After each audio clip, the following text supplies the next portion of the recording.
सभी को good evening. जितने भी विद्यार्थी है वो लाइव आ जाए। आज का जो क्लास होने वाला है अति महत्वपूर्ण और वीवीआई होगा। यह क्लास सभी कॉम्पिटिटिव एग्जामों के लिए अति महत्वपूर्ण साबित होगा।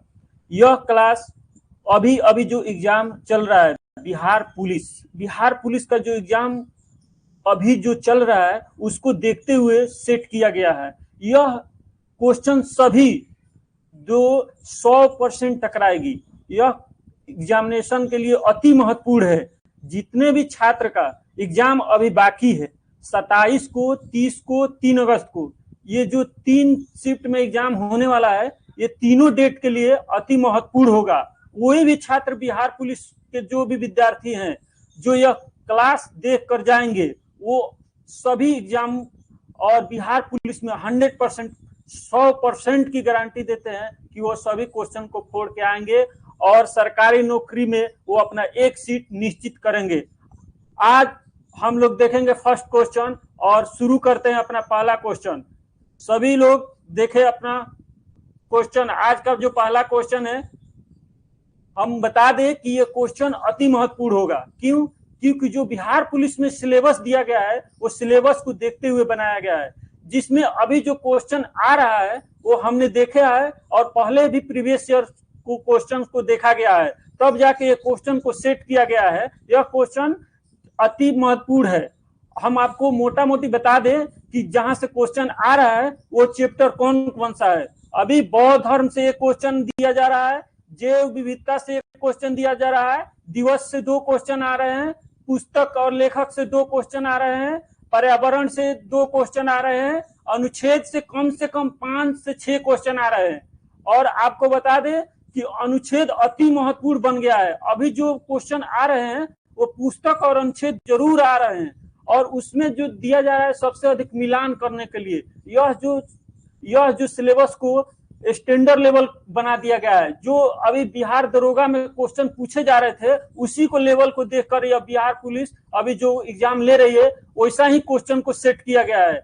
अभी जो बच्चे परीक्षा देकर आए हैं उनसे आप लोग पूछ लीजिए। जो भी 16 को परीक्षा हुआ है और 20 तारीख को जो भी परीक्षाएं हुई है उसमें क्वेश्चन यही सबसे पूछा जा रहा है। इसी को देखते हुए डिजाइन किया गया है यह क्वेश्चन और 100% आप परीक्षा को फोड़ के आइएगा और एक सीट अपना निश्चित कीजिएगा।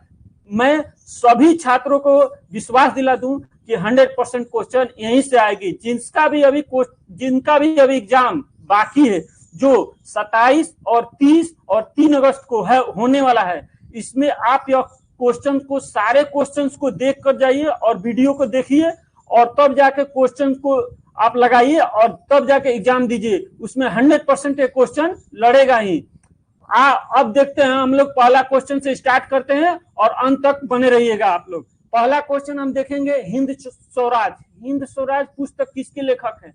हिंद स्वराज पुस्तक के लेखक कौन है? हम आपको बता दें कि हिंद स्वराज यह महात्मा गांधी का पुस्तक है।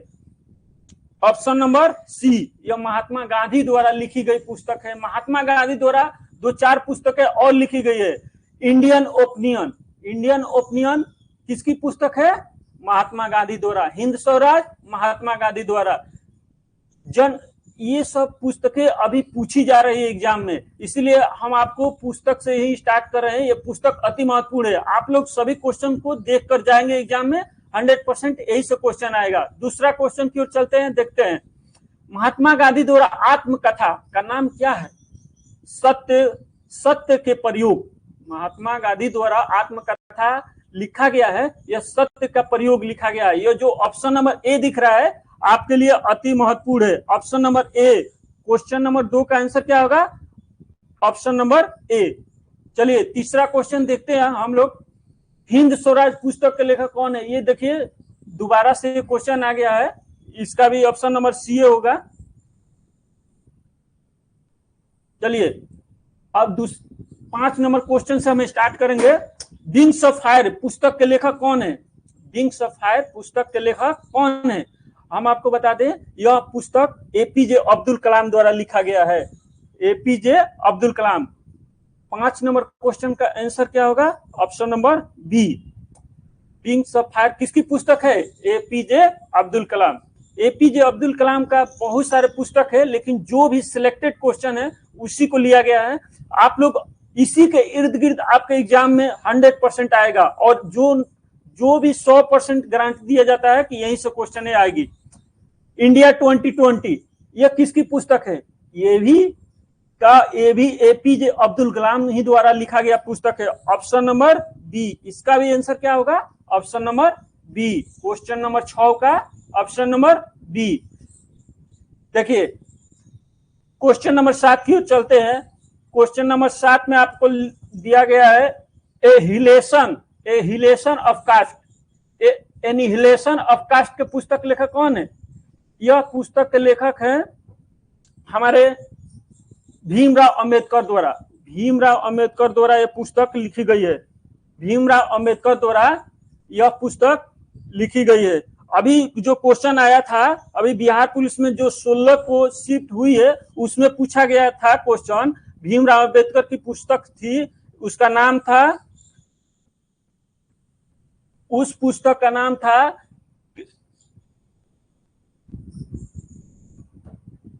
क्वेश्चन नंबर 7 का आंसर क्या होगा? Option number C. Question number 7 का answer option number C. Question number 8 की ओर चलते हैं। क्वेश्चन नंबर 8 का आंसर क्या होगा?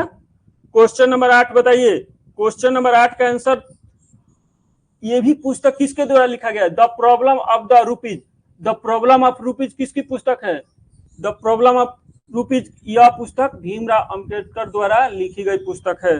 भीमराव अंबेडकर द्वारा लिखी गई पुस्तक है। चलिए आगे चलते हैं, आगे की ओर चलते हैं। डॉक्टर अंबेडकर ने संविधान सभा में किस विषय पर विशेष कार्य किया? डॉक्टर भीमराव अंबेडकर ने विधानसभा में किस विषय पर विशेष कार्य किया? देखिए आपको बता दें, 13 नंबर क्वेश्चन का जो आंसर होगा क्या होगा? क्वेश्चन नंबर 13 का आंसर होगा ऑप्शन नंबर बी। यह संविधान के निर्माण में बहुत योगदान दिए। संविधान के निर्माण में बहुत योगदान दिए। संविधान के निर्माण में भीमराव अंबेडकर द्वारा बहुत योगदान दिया गया। संविधान के निर्माण में भीमराव अंबेडकर द्वारा बहुत योगदान दिया गया, जिसे संविधान का निर्माता भी कहते हैं। भीमराव अंबेडकर को संविधान के निर्माता भी कहा जाता है। इन्होंने प्रारूप समिति के अध्यक्षता की थी। प्रारूप समिति के अध्यक्ष कौन थे? भीमराव अंबेडकर। इन्हें संविधान का निर्माण करने के लिए अति महत्वपूर्ण माना गया है। यह संविधान के निर्माण करता थे। चलिए option number B, question number 14 देखेंगे। डॉक्टर अंबेडकर ने किस धर्म को स्वीकार किया था? डॉक्टर अंबेडकर ने किस धर्म को स्वीकार किया था? डॉक्टर अंबेडकर ने किस धर्म को स्वीकार किया था? डॉक्टर अंबेडकर द्वारा बौद्ध धर्म स्वीकार किया गया था। डॉक्टर अंबेडकर ने किस धर्म को स्वीकार किया? बौद्ध धर्म को अपनाए थे। ये बार बार क्वेश्चन एग्जाम में पूछा जा रहा है। ठीक है, तो ऑप्शन नंबर इसका क्या होगा? सी। ये बौद्ध धर्म को अपनाए थे। ठीक है, आगे चलते हैं क्वेश्चन नंबर 15 की तरफ। डॉक्टर अंबेडकर ने हु आर द शेड्यूल पुस्तक के निर्माण किए। ये किसके लिए प्रसिद्ध है बताइए? शूद्रों के उत्पत्ति। डॉक्टर अंबेडकर ने सबसे नीच जाति यानी ST SC को उत्थान करना चाहते थे। उनके लिए अलग संविधान के निर्माण में अलग से आरक्षण की मांग की थी। तो ऑप्शन नंबर 15 का क्या होगा? बी, शूद्रों की उत्पत्ति। शूद्रों की उत्पत्ति। चलिए डॉक्टर अंबेडकर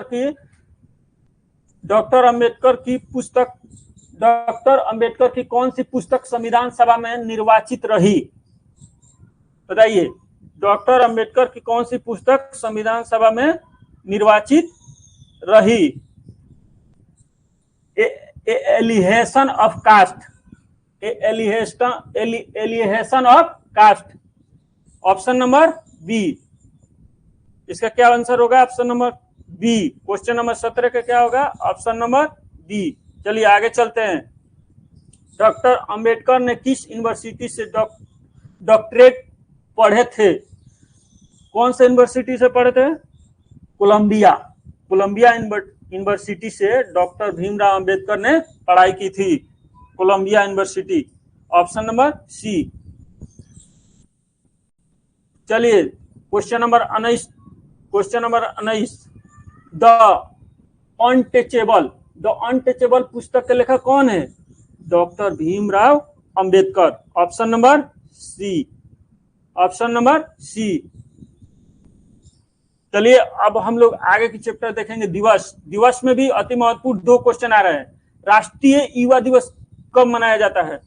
राष्ट्रीय युवा दिवस कब मनाया जाता है? राष्ट्रीय युवा दिवस 12 जनवरी को मनाया जाता है। राष्ट्रीय युवा दिवस कब मनाया जाता है? 12 जनवरी को। राष्ट्रीय युवा दिवस 12 जनवरी को मनाया जाता है। स्वतंत्रता दिवस भारत में कब मनाया जाता है? स्वतंत्रता दिवस बताइए। 26 जनवरी। इस दिन देश को संविधान निर्माण करके संविधान को क्या हुआ था? लागू किया गया था। 26 जनवरी 1950 को इस दिन संविधान को लागू किया गया था। चलिए आगे बढ़ते हैं।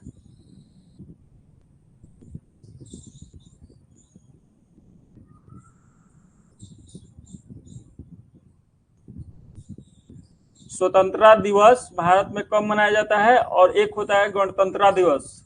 गणतंत्र दिवस और स्वतंत्र दिवस में क्या फर्क होता है बताइए आप लोग। स्वतंत्र दिवस जिस दिन आजादी मिली हमें 15 अगस्त 1947 को, उसे कहते हैं स्वतंत्र दिवस। और जिस दिन संविधान को निर्माण करके लागू किया गया है उसे कहते हैं गणतंत्र दिवस, जो 15 अगस्त 26 जनवरी 1950 को होता है। चलिए इसका क्या होगा? Option number B. Option number B.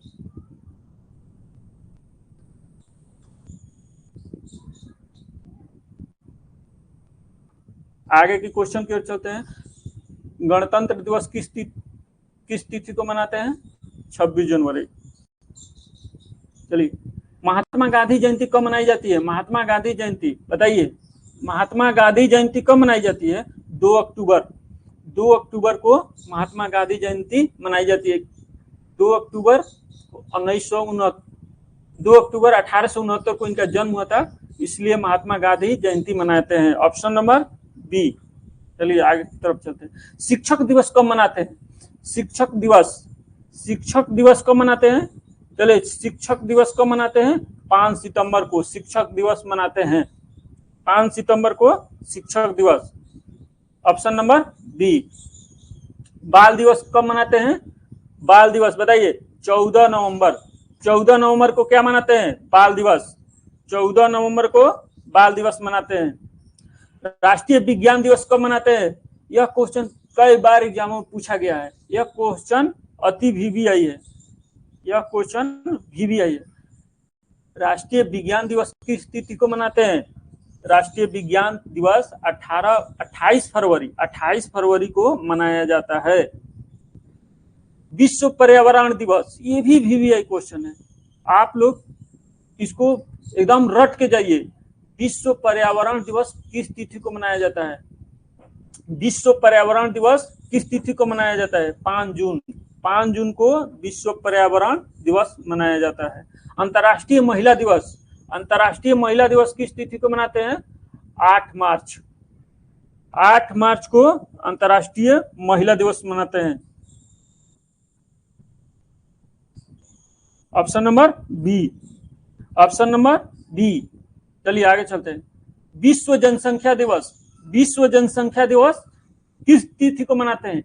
11 जुलाई। 11 जुलाई को विश्व जनसंख्या दिवस मनाया जाता है। विश्व स्वास्थ्य दिवस कब मनाया जाता है? विश्व स्वास्थ्य दिवस बताइए आप लोग। विश्व स्वास्थ्य दिवस 7 अप्रैल को मनाया जाता है। 7 अप्रैल। डॉक्टर भीमराव अंबेडकर की जयंती कब मनाई जाती है? यह क्वेश्चन 2024 के प्रीवियस ईयर में पूछा गया है। यह क्वेश्चन बहुत ही इंपॉर्टेंट है। बताइए भीमराव अंबेडकर जयंती कब मनाया जाता है? 14 अप्रैल। 14 अप्रैल को डॉक्टर अंबेडकर जयंती मनाया जाता है।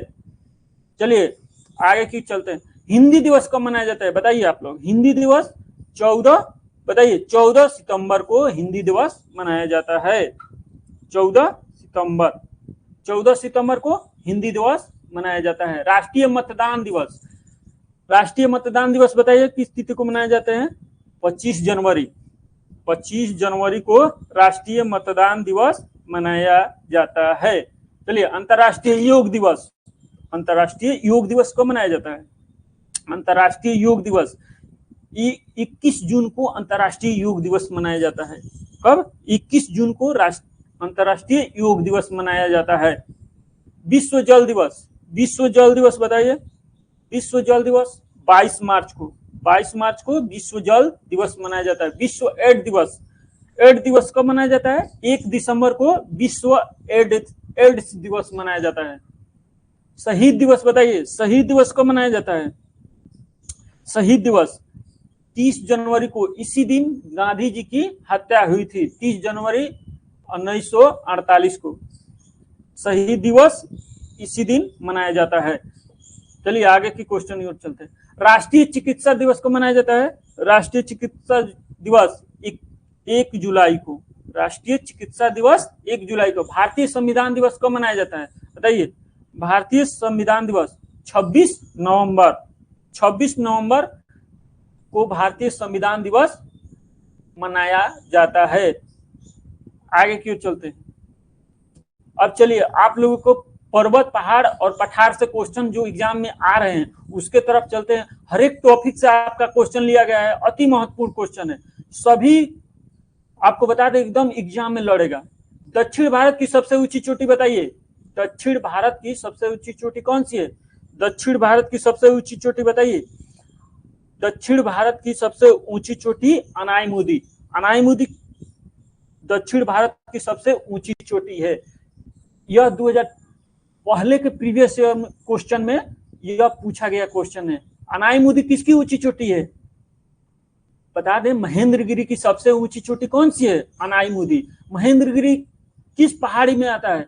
यह पश्चिमी घाट की पहाड़ियों की श्रेणी में सबसे लंबी श्रेणी है महेंद्रगिरी। उसी की सबसे ऊंची चोटी क्या है? अनाईमुदी। अनाईमुदी। डोडा बेटा किसका सबसे ऊंचा चोटी है? डोडा बेटा आपको बता दें, डोडा बेटा किसकी सबसे ऊंची चोटी है? यह नीलगिरी पर्वत की सबसे ऊंची चोटी है डोडा बेटा, जो ये तमिलनाडु के क्षेत्र में पाया जाता है। यहीं पे सबसे अधिक केसर, सबसे अधिक आपको बता दें कि सबसे अधिक यहाँ पे हरे भरे पेड़ होते हैं और यहाँ से सबसे अधिक चाय, जितना हरा चीज हो, कॉफी वॉफी का उत्पादन अधिक संख्या में होता है। यहाँ पे काजू की भी सबसे अधिक उत्पादन किया जाता है। चलिए आगे की तरफ चलते हैं। डोडा बेटा चोटी किस राज्य में स्थित है? अभी आप लोगों को बताया ना कि हाँ डोडा बेटा किसकी सबसे ऊंची चोटी है, तो क्या बोले? नीलगिरी। अब नीलगिरी किस राज्य में आती है? तो तमिलनाडु। डोडा बेटा चोटी किस राज्य में स्थित है? डोडा बेटा बताइए, डोडा बेटा चोटी किस राज्य में स्थित है? Tamil Nadu. Tamil Nadu. Option number B, option number B. Nilgiri की रानी किसे कहते हैं बताइए? नीलगिरी की रानी किसे कहते हैं? नीलगिरी की रानी किसे कहा जाता है बताइए? नीलगिरी की रानी, लोग वहां पे टूरिस्ट सबसे अधिक संख्या में जाते हैं। ऊटी, लोग कहते हैं ना कि ऊटी मनाली घूमने जाओ, ऊटी, वहां पे बहुत ही मौसम सुहाना रहता है, इसलिए वहां पे लोग टूरिस्ट सबसे अधिक संख्या में जाते हैं। चलिए आगे की ओर क्वेश्चन के चलते हैं। क्वेश्चन नंबर, पश्चिमी घाट की सबसे ऊंची चोटी कौन सी है बताइए? पश्चिमी घाट की सबसे ऊंची चोटी कौन सी है बताइए? अभी अभी क्वेश्चन बताया था, पश्चिमी घाट की सबसे ऊंची चोटी कौन है बताइए? Option number C, Anamudi. यह किसकी सबसे ऊंची चोटी है? महेंद्रगिरी पर्वत की। चलिए आगे बढ़ते हैं। क्वेश्चन नंबर 44, मुलायम गिरी चोटी किस राज्य में है? मुल्लयनगिरी चोटी किस राज्य में स्थित है बताइए? मुल्लयनगिरी चोटी किस राज्य में स्थित है? कर्नाटक। यहीं से सबसे अधिक कॉफी निकाला जाता है, कॉफी को उत्पादन किया जाता है, यहीं पे कॉफी की खेती सबसे अधिक मात्रा में की जाती है। ऑप्शन नंबर इसका क्या होगा बताइए? ऑप्शन नंबर आपका कर्नाटक, ऑप्शन नंबर ए। गंगा नदी की प्रमुख सहायक नदी कौन सी है? अब हम आप लोग को नदी से भी थोड़ा बहुत क्वेश्चन बताएंगे, जो नदी से क्वेश्चन पूछे जा रहे हैं बिहार पुलिस में, जिनका भी अभी तीन डेट को एग्जाम है, बता दे 27, 30, 3 अगस्त, वो भी सभी विद्यार्थी इस सभी क्वेश्चंस को एक खाली देख कर जाए और एग्जाम में पक्का फोड़ के आएंगे। 100% यहीं से क्वेश्चन आएगी। अगर एक नंबर हम सीधा क्वेश्चन दे रहे हैं तो यहीं से क्वेश्चन आएगी। अगर वो मिलान करने को भी दे दिया जाएगा, वहां भी आप मिलान कर लीजिएगा। सभी क्वेश्चंस को बारी बारी से व्याख्या भी करके बताया जाएगा। चलिए बताइए, गंगा नदी की प्रमुख सहायक नदी कौन सी है? गंगा नदी की प्रमुख सहायक नदी कौन सी है? गंगा नदी की प्रमुख सहायक नदी कौन सी है बताइए? आपको बता दे, अपने भारत की सबसे लंबी नदी कौन सी है? गंगा। इसकी सबसे लंबी सहायक नदी कौन सी है? यमुना। इसका आंसर क्या होगा? Yamuna, option number C. इसके क्या क्वेश्चन नंबर 45 के क्या आंसर होगा? यमुना। चलिए आगे बढ़ते हैं। ब्रह्मपुत्र नदी को भारत में किस नाम से जाना जाता है बताइए? ब्रह्मपुत्र नदी को भारत में किस नाम से जाना जाता है? ब्रह्मपुत्र कहां से निकलती है? तिब्बत से निकलती है और अरुणाचल प्रदेश होते हुए बांग्लादेश में जाकर गिरती है। ठीक है, इसको हम दिहांग के नाम से जानते हैं। दिहांग अरुणाचल प्रदेश में इसे किस नाम से जाना जाता है? ब्रह्मपुत्र नदी को दिहांग के नाम से जाना जाता है। यही जाकर यह बांग्लादेश में जाकर मिलती है, तो बांग्लादेश में इसे किस नाम से जाना जाता है? जमुना के नाम से बांग्लादेश में ब्रह्मपुत्र नदी को जानते हैं। ऑप्शन नंबर ए। अब यहीं से क्वेश्चन पूछ देगा कि गंगा नदी को बांग्लादेश में किस नाम से जाना जाता है? पद्मा। ठीक है, आप लोग ध्यान से देखते चलिए। गोदावरी नदी को क्या कहा जाता है?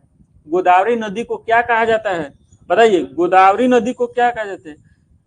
गोदावरी नदी को क्या कहा जाता है? ये दक्षिण की गंगा है। दक्षिण यानी दक्षिण की सबसे बड़ी नदी है, इसे दक्षिणी गंगा भी कहा जाता है। यह साउथ में सबसे लंबी नदी होती है, इसे दक्षिण गंगा के नाम से भी जाना जाता है। उत्तर भारत में जैसे गंगा नदी को सबसे लंबी नदी कहते हैं, उसी तरह से दक्षिण भारत में सबसे लंबी नदी कौन सी है? गोदावरी।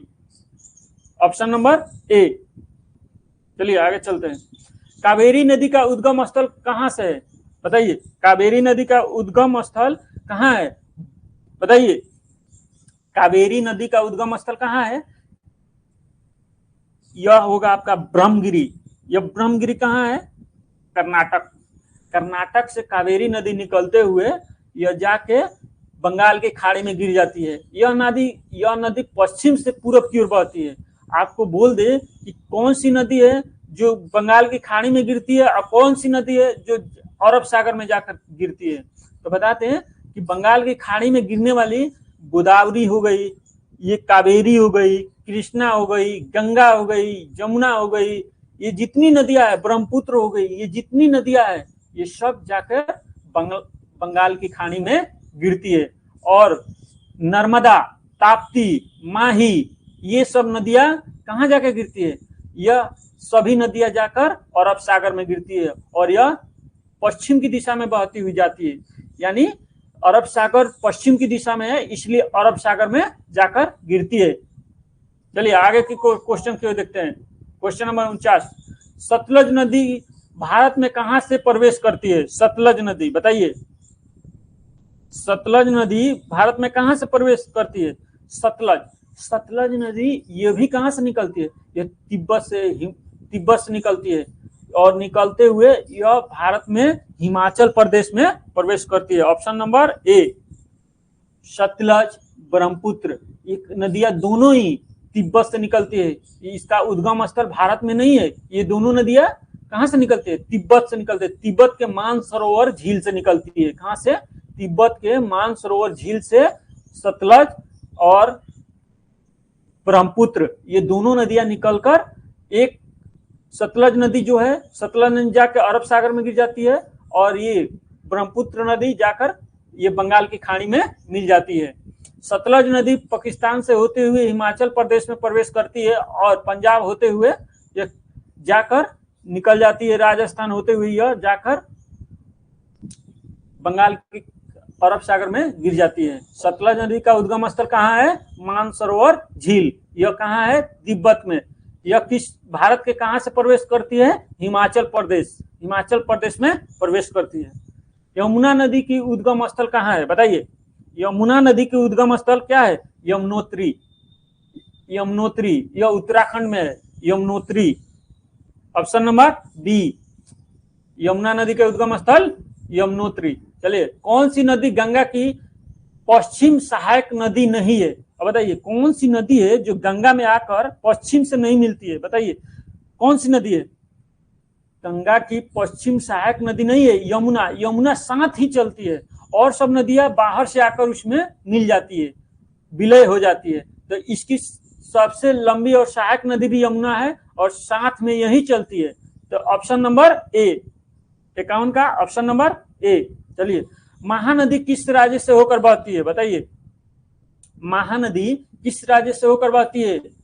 महानदी किस राज्य से होकर बहती है? उड़ीसा। उड़ीसा, उड़ीसा में ही एक झील है जिसे बोलते हैं भीतरकनिका। इसमें कछुआ का पालन बहुत अधिक संख्या में होता है, यहीं से सबसे अधिक कछुआ का पालन किया जाता है, भीतरकनिका। चलिए आपको बता दें, यह ऑप्शन नंबर 52 का आंसर क्या होगा? Option number B. चलिए आगे बढ़ते हैं। कृष्णा नदी के एक सहायक नदी कौन सी है? बता दीजिए कृष्णा नदी की सहायक नदी। अब आप लोग जाइएगा तो आपको सभी को क्वेश्चन बता दें कि साउथ की 3 नदियां कृष्णा, कावेरी और गोदावरी, ये तीनों नदी की सहायक नदी, उद्गम स्थल और मिलन, ये सभी आपको याद करके जाना है और क्वेश्चन को फोड़ के आना है। क्योंकि मैं जितना बता रहा हूं मेरे पास टाइम कम है, नहीं तो मैं और अच्छा से इसको डिफाइन करके बताता आप लोगों को, लेकिन टाइम कम रहते हुए मैं अभी सभी क्वेश्चन को बारी बारी से बताते चलूंगा। ठीक है, तो आपको कृष्णा नदी की सहायक नदी कौन सी है बताइए? कृष्णा नदी की प्रमुख नदी सहायक कौन है? भीमा। ऑप्शन नंबर ए, भीमा। यमुना किसकी सहायक नदी है? देखिए ऑप्शन नंबर बी में दिया यमुना। यमुना किसकी सहायक नदी है? गंगा की। ताप्ती, ताप्ती, यह ताप्ती जो है, ताप्ती नदी किसी की सहायक नदी है? ताप्ती यह गुजरात में है। यह गुजरात से बहते हुई यह जाकर कहाँ मिलती है? अरब सागर में गिरती है। साबरमती, ये भी कहाँ है? गुजरात में है। ये गुजरात से निकलती है और जाकर अरब सागर में गिर जाती है। चलिए आगे बढ़ते हैं। हाँ, गोदावरी की सहायक नदी पेनगंगा, वेनगंगा, ये नदियां जो है ये किसकी सहायक नदी है? ये गोदावरी की सहायक नदी है। चलिए आगे बढ़ते हैं। भारत की सबसे लंबी नदी कौन सी है? भारत की सबसे लंबी नदी कौन सी है? गंगा। भारत की सबसे लंबी नदी कौन है? Ganga. Option number C, Bharat की सबसे लंबी नदी कौन है? गंगा। चलिए आगे बढ़ते हैं। नर्मदा नदी किस दिशा में बहती है? बताइए नर्मदा नदी किस दिशा में बहती है? बताइए। यह अभी जो क्वेश्चन पूछे जा रहे हैं ऐसे ही क्वेश्चन आ रहे हैं कि किस दिशा में बह रही है। पर्वतों का क्रम पूछा जा रहा है कि कौन सा पर्वत किस क्रम से है, पश्चिम से पूरब की ओर सजाइए, पूरब से पश्चिम की ओर सजाइए। तो आप लोगों को पर्वतों को भी ध्यान में रखकर जाना है कि कौन सी पर्वत श्रृंखला किस तरह से है। पश्चिम से पूरब कैसी है, ये दक्षिण से उत्तर कैसी है और पूरब से पश्चिम कैसी है, ये याद कर कर आपको जाना होगा। नर्मदा नदी किस दिशा में बहती है बताइए? आपको बताए थे पहले ही हम, नर्मदा नदी बताइए किस दिशा में बहती है? यह पश्चिम की ओर बहती है। ऑप्शन नंबर बताइए, पूरब से पश्चिम। नर्मदा नदी किधर बहती है? पूरब से पश्चिम। Option number A, option number A. Narmada नदी तो ही बताए थे ना, नर्मदा ताप्ती। नर्मदा ही नदी जो है यह अरब सागर में गिरती है। चलिए आगे बढ़ते हैं। Question number 56। कौन सी नदी संपूर्ण भारत की राष्ट्रीय नदी घोषित की गई? कौन सी नदी संपूर्ण भारत की राष्ट्रीय नदी घोषित की गई? बताइए। Ganga. Option number B. Kosi नदी को किस नाम से जाना जाता है, बताइए।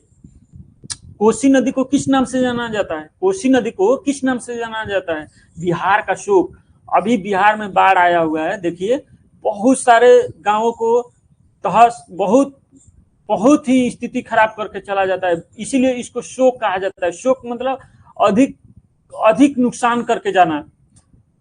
तो यह कोसी नदी किस नाम से जानी जाती है? बिहार की शोक, बिहार के शोक नदी के नाम से जानी जाती है। चलिए आगे चलते हैं। पेरियार नदी किस राज्य में बहती है, बताइए। पेरियार नदी किस राज्य में बहती है? पेरियार नदी किस राज्य में बहती है?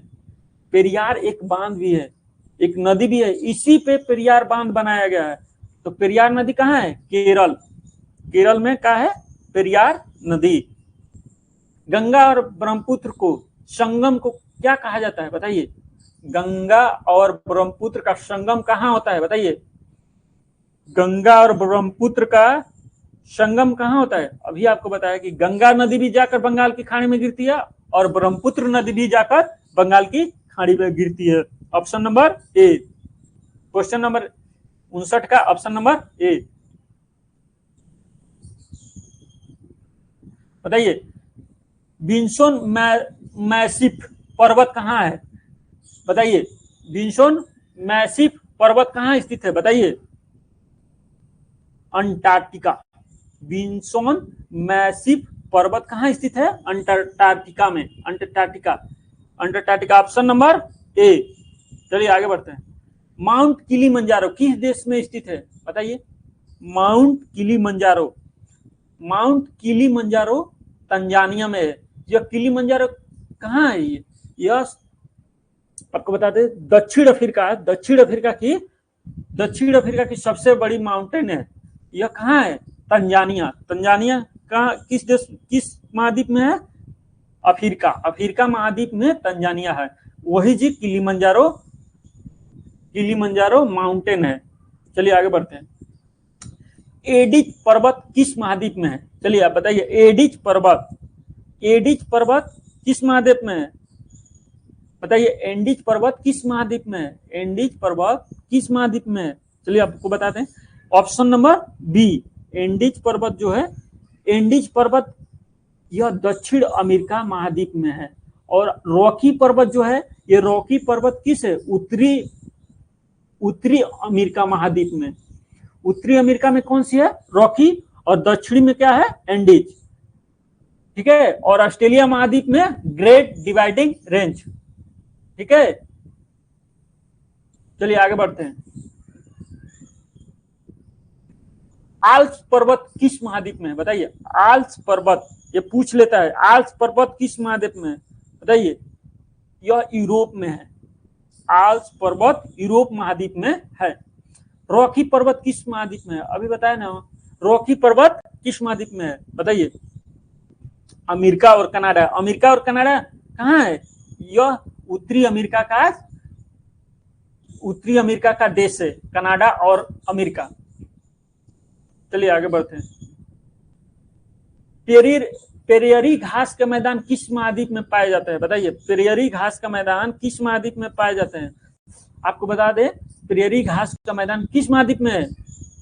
उत्तरी अमेरिका में पेरियरी घास का मैदान है। ठीक है। सवाना पूछ ले तो क्या बताएंगे?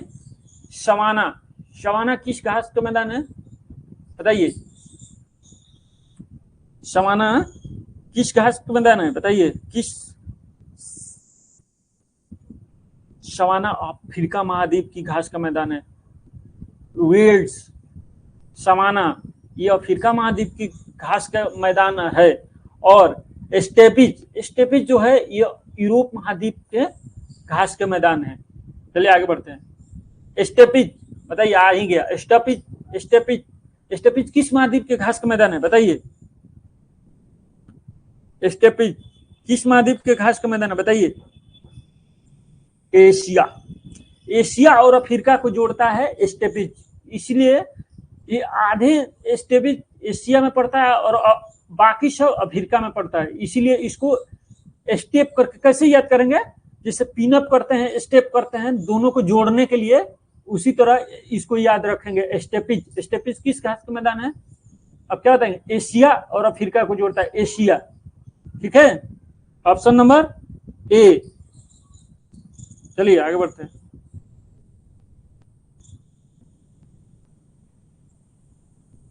सवाना घास का मैदान बताइए। अभी तो आ गया सवाना घास। सवाना घास कहाँ है? अफ्रीका में। चलिए,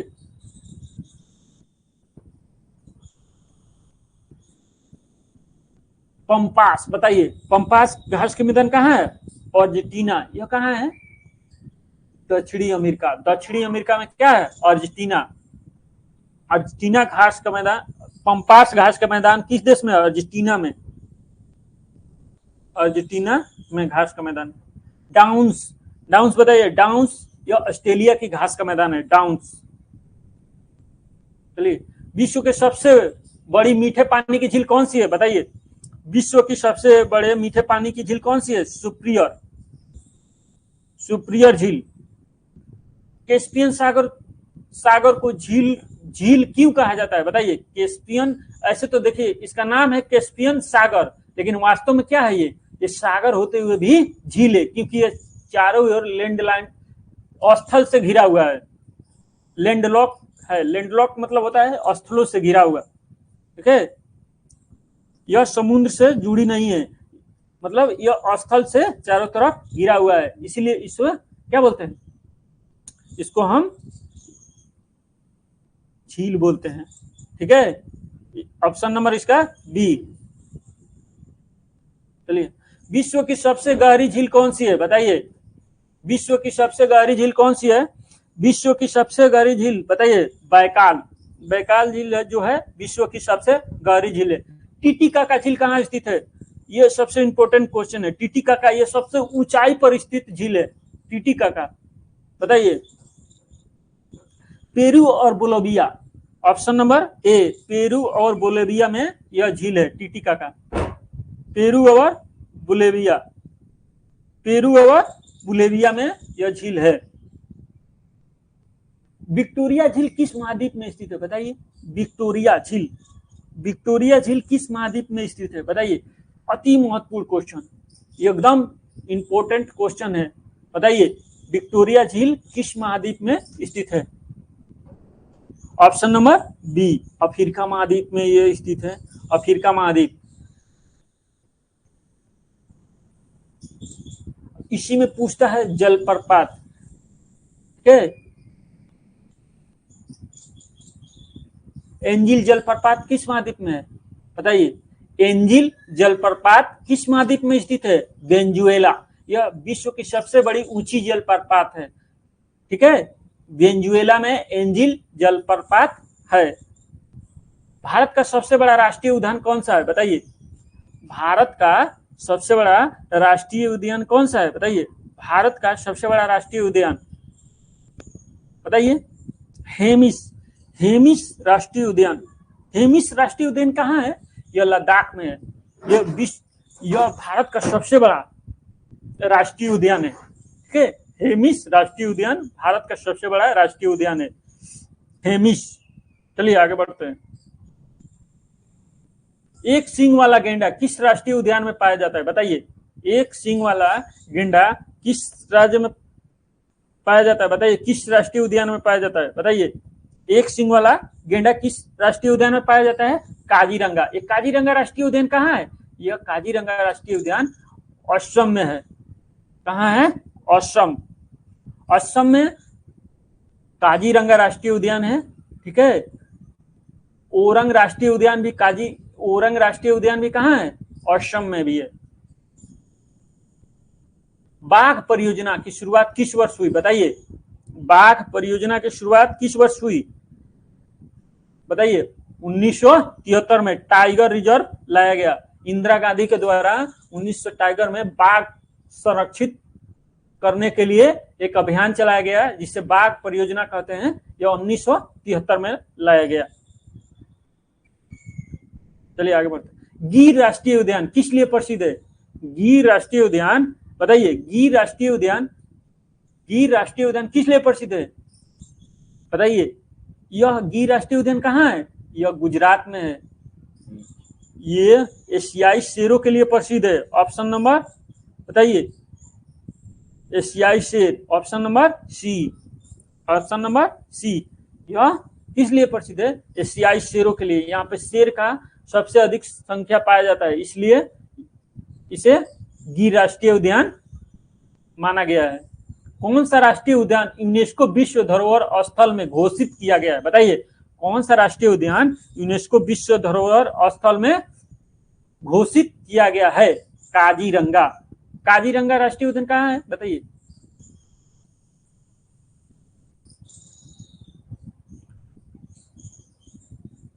बताइए।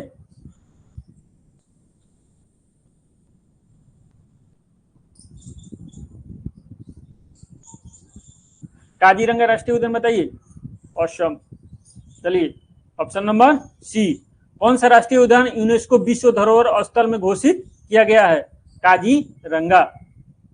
पेरियार राष्ट्रीय उद्यान किस राज्य में है? बताइए। पेरियार, पेरियार, पेरियार अभी अभी बताया। पेरियार राष्ट्रीय उद्यान बताइए। पेरियार राष्ट्रीय उद्यान, पेरियार राष्ट्रीय उद्यान केरल, केरल में होगा पेरियार।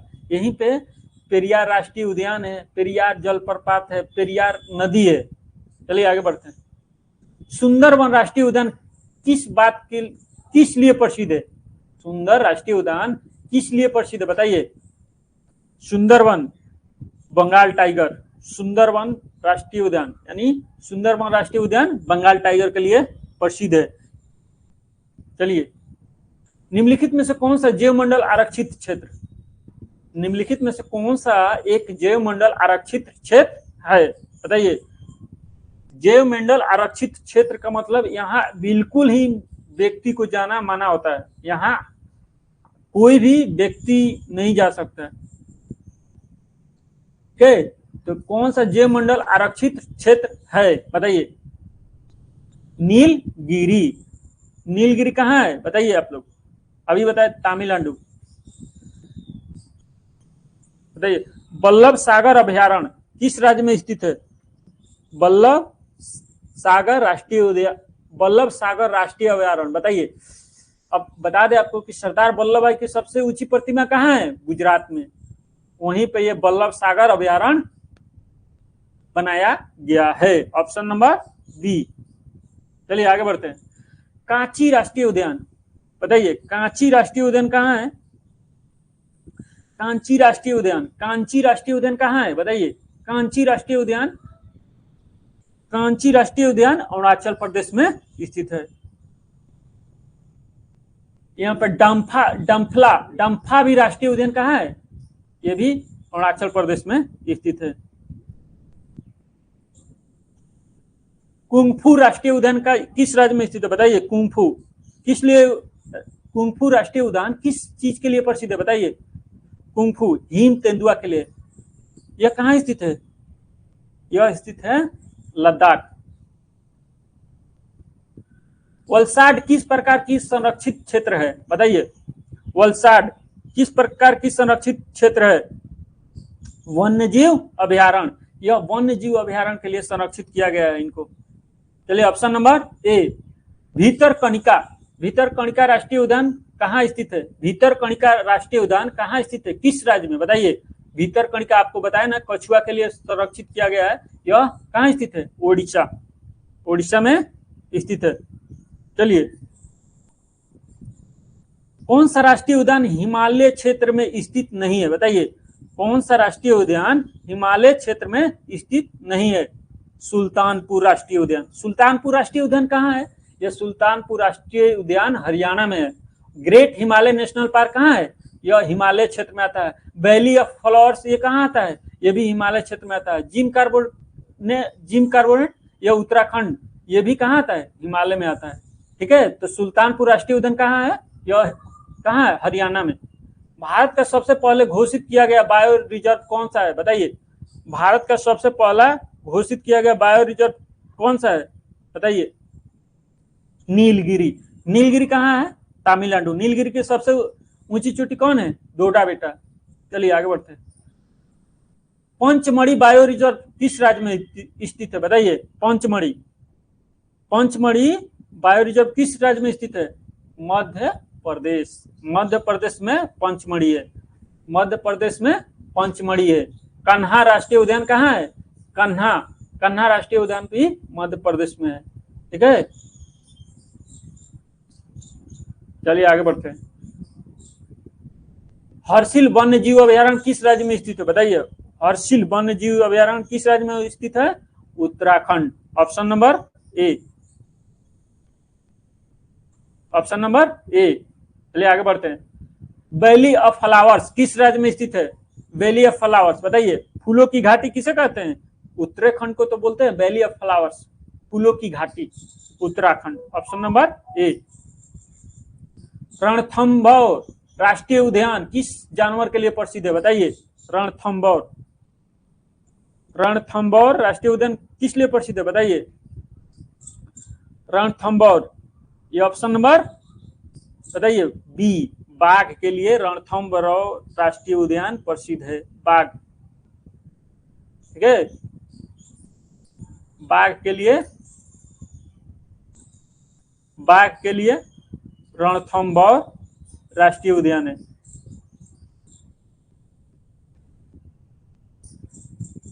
बाघ के लिए रणथंभौर राष्ट्रीय उद्यान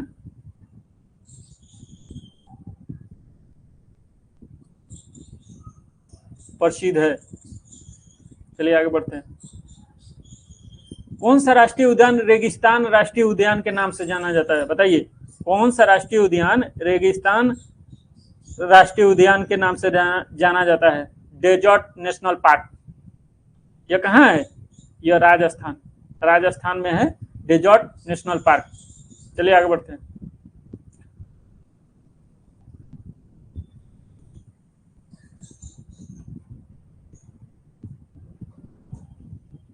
डेजर्ट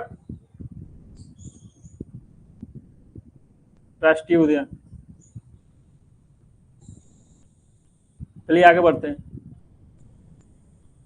कुतुब मीनार को यूनेस्को द्वारा विश्व धरोहर स्थल कब घोषित किया गया? बताइए। कुतुब मीनार को विश्व धरोहर स्थल कब घोषित किया गया? बताइए। कुतुब मीनार को विश्व धरोहर स्थल कब घोषित किया गया? कुतुब मीनार को विश्व धरोहर स्थल कब घोषित किया गया? कुतुब मीनार को विश्व धरोहर स्थल कब घोषित किया गया? 1993 को। Option number B. निम्नलिखित में से कौन सा स्थल संस्कृति विरासत के रूप में यूनेस्को में सूचीबद्ध है? बताइए। सूचीबद्ध कौन सा है? यूनेस्को में शामिल कौन सा है? बताइए। अजंता की गुफाएं।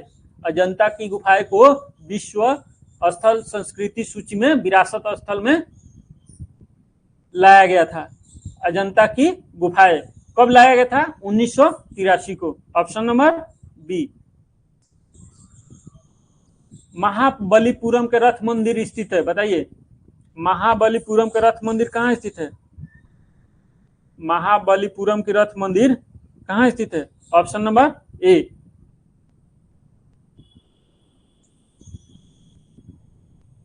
ऑप्शन नंबर ए।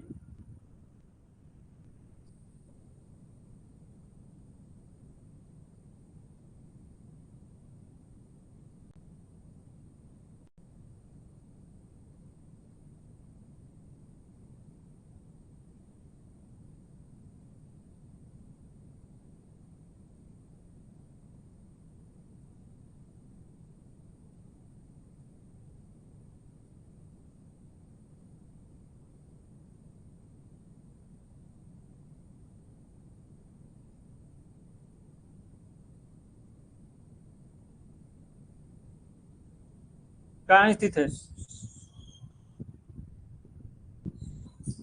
केवलादेव राष्ट्रीय उद्यान, बताइए।